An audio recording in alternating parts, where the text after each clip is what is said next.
Hey guys, I'm Sean, owner and trainer at BratPak Camp and Cafe in Livermore, California. Thanks for joining me for our Training Day Tuesday series. Today we're going to be talking loose leash walking, so stay tuned.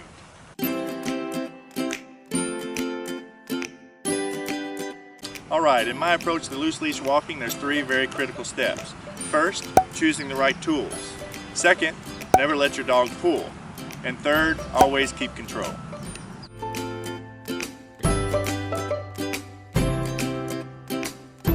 Today we have Mr. Wolfie. Full disclosure, this is my first time with Wolfie on a leash, so we'll see how this turns out. But yeah, Wolfie's a great dog, about a year old, husky mix. And we're going to be doing some leash work today. And so the first thing I'm going to point out here is the type of leash I'm using. There's a variety of types of leashes and collars and harnesses. We'll get into those in a later video. But today I'm using the slip leash. This is a 6-foot long slip leash. One thing I want to point out here is this is called a lock. So the best position for training is for the leash to be high on the dog's head, right behind the ears. But obviously as you walk, they're going to be slipping.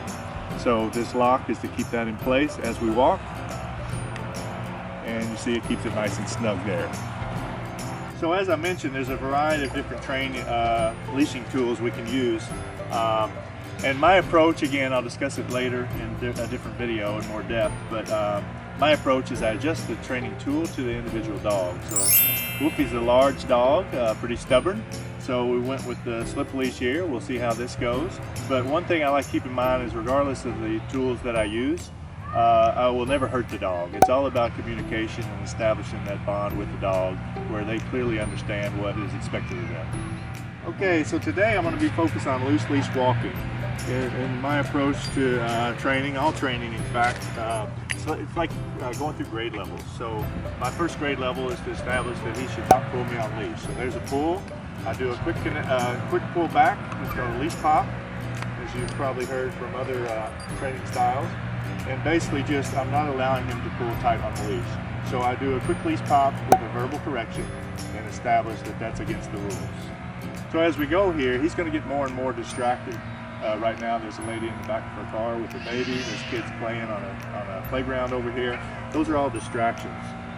What I'm trying to teach Wolfie is no matter what's going on, you never pull me on the leash. Again, you'll see me pulling him a little bit, but the goal is just to get his attention and get him focused, always followed by a treat. So there's only two options. Call it the black and white approach. Black is something I do not want you to do, the correction, and then followed immediately with the reward if this is better. Right now he's on a great loose leash, so he deserves a treat. The rule of the walk is until he pays attention to me, we cannot proceed. You always need control of the dog. If you don't have control, in other words, when they refuse to look at you, you can't continue on the walk because it's only going to get worse. So I'm just kind of waiting here. I'm waiting on what I call the surrender. See how the leash is getting looser here? Now he's gone into a full sit. He gave me eye contact. Now we're establishing a little bit of rules with the walk. So now we're ready to proceed. Good boy. Good boy. I do like to let them smell while you walk because that's the joy they get from the walk. You see the loose leash.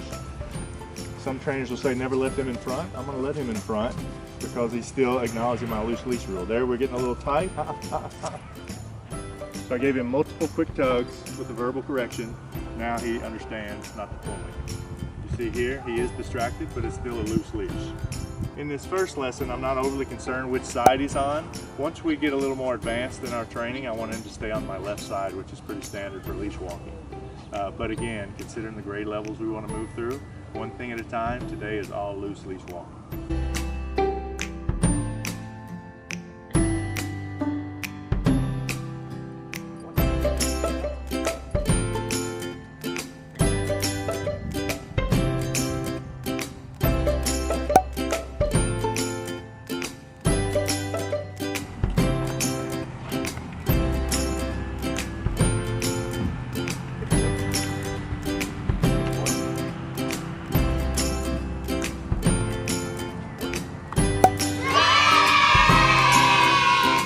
Okay, so that wraps up our first training day with Mr. Wolfie here on loose leash walking.